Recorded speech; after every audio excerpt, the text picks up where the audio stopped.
వందే మాత్రం. నేను మీ journalist Navatha. Welcome to R political. బొట్టు తీసేయంటారా లేక ఐడెంటిటీ తీసేయంటారా? ఉదయం 9 గంటలు, కొత్త జాబ్, కొత్త ఆశలు. అద్దం ముందు అతను ఎంతో ఇష్టంగా దేవ పూజ చేసుకొని బొట్టు పెట్టుకున్నాడు. కానీ ఆఫీస్లో వాళ్ళు అదే బొట్టుని ఒక సమస్యగా చూశారు. అది ఫ్యాషన్ కాదు, ఇంటి గుర్తు, అతని నమ్మకం, అతని ఆత్మగౌరవం అని మర్చిపోయారు. ఆఫీస్కి వెళ్ళిన మొదటి రోజే అతన్ని వినిపించిన ఫస్ట్ ఆర్డర్, ఇక్కడ పని చేయాలంటే బొట్టు తుడిచేయి. ఇదేదో సినిమా కథ కాదు, మన కళ్ళ ముందు జరుగుతున్న కార్పొరేట్ అరాచకం. లెన్స్ కార్డ్ గైడ్ లైన్స్ బయటపడ్డాయి. అవి రూల్స్ కావు, మన మూలాల మీద జరుగుతున్న దాడి. బొట్టు వద్దట, చేతి తాళ్ళు వద్దట, ఉంగరాలు కూడా వద్దట. కానీ అదే డాక్యుమెంట్లో హిజాబ్ ఓకే, టర్బన్ ఓకే. ఇదెక్కడ న్యాయం? ఇక్కడే అసలు గేమ్ కనిపిస్తుంది. ఇది డిసిప్లిన్ కాదు, ఇది సెలెక్టివ్ టార్గెట్. సిఈఓ వచ్చి అది పాత పాలసీ అని కవర్ చేసే ప్రయత్నం చేశాడు. కానీ 2026 ఆఫర్ లెటర్ బయటపడింది. అందులో కూడా అవే నిబంధనలు ఉన్నాయి. బయట మాట ఒకటి, లోపల పని ఇంకొకటి అని కనిపిస్తోంది. ఇది పొరపాటు కాదు, పక్కాగా గీసిన ఒక డిజైన్. అర్థం చేసుకోవాల్సింది మనమే. ఇంకా భయంకరమైన విషయం చెప్పనా? నమ్మకానికి వీళ్ళు రేటు కట్టారు. చేతికి దేవుడు తాడు వేసుకున్నందుకు ఎంప్లాయీస్ పర్ఫార్మెన్స్ పాయింట్స్ కట్ చేశారట.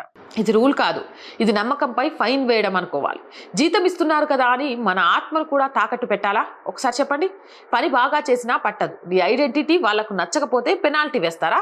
ఇది ఒక కంపెనీ విషయం కాదు, ఒక పద్ధతి ప్రకారం జరుగుతున్న విధ్వంసానికి సంబంధించింది.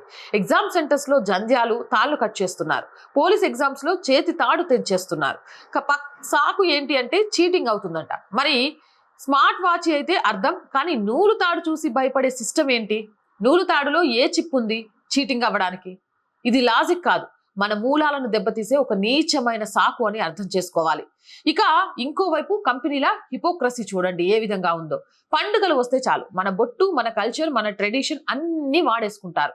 యాడ్స్ లో మన సంస్కృతిని అమ్ముకొని కోట్లు సంపాదిస్తారు. కానీ అదే ఎంప్లాయీస్ ఆఫీస్కి వస్తే మాత్రం బొట్టు తీసేయి అంటారు. స్క్రీన్ మీద గౌరవం, ఆఫీస్ లో అవమానం. ఇదెక్కడి న్యాయం?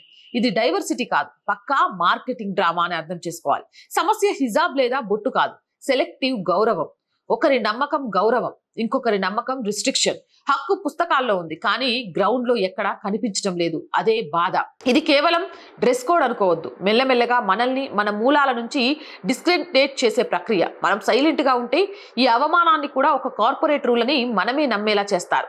ఈ రోజు బొట్టు, రేపు ఇంకోటి, మరునాడు ఇంకొకటి. చివరికి మన ఐడెంటిటీని కూడా పూర్తిగా తుడిచేసే సాంస్కృతిక యుద్ధం ఇది.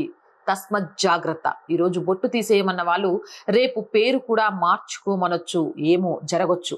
ఇది ఎవరి మీదో కాదు, ఇది మనందరి మీద. ప్రశ్నిస్తేనే బాండ్లు దిగి వస్తాయి, నిలదీస్తేనే వ్యవస్థలు దారికి వస్తాయి, సాగదీస్తే ఇది నార్మల్ అవుతుంది, తెగదెంచితేనే గౌరవం నిలుస్తుంది. ఇది కేవలం ఉద్యోగుల గురించి కాదు, మన అస్తిత్వం గురించి. మీరు ఎటువైపు నిలబెడతారు అనేది మీరే ఆలోచించుకోండి. జై హింద్, జై భారత్. మోర్ వీడియోస్ కోసం ఆర్ గ్రూప్ ఆఫ్ ఛానల్స్ ని వెంటనే సబ్స్క్రైబ్ చేయండి. రోజు చెప్తుందేనండి, R voice, R political, R Sanskriti, 3 మన ఛానల్సే. So please subscribe our channels. Content బాగుంది అనిపిస్తే లైక్ చేయండి, షేర్ చేయండి. అండ్ ప్రతి వీడియోకి సంబంధించి మీ అభిప్రాయాన్ని నిస్సంకోచంగా కామెంట్ చేయండి. ఆర్థికంగా ఆర్ వాయిస్ ఈరోజు చాలా ప్రాబ్లమ్స్లో ఉందండి. దాన్ని నిలబెట్టాల్సిన బాధ్యత మీ మీదే ఉంది. మిమ్మల్ని నమ్ముకొని మాత్రమే ఈ ఛానల్ నడుస్తుంది. కాబట్టి ఆర్థికంగా ఆర్ వాయిస్కి సపోర్ట్ అందిస్తారని ఆశిస్తున్నాం. ఆర్థికంగా సపోర్ట్ చేయాలంటే సబ్స్క్రిప్షన్ పక్కనే జాయిన్ అనే బటన్ ఉంది. 1 to 5 లెవెల్స్ ఉన్న ఏదో ఒక లెవెల్లో సపోర్ట్ చేయండి. లేదా స్క్రీన్ మీద గూగుల్ పే, ఫోన్పేతో పాటు అకౌంట్ డీటెయిల్స్ ఉన్నాయి, మీకు తోచిన సహాయాన్ని అందించండి. వ్యాపార ప్రకటనల కోసం 8328500576 నెంబర్ని సంప్రదించండి. జై హింద్, జై భారత్.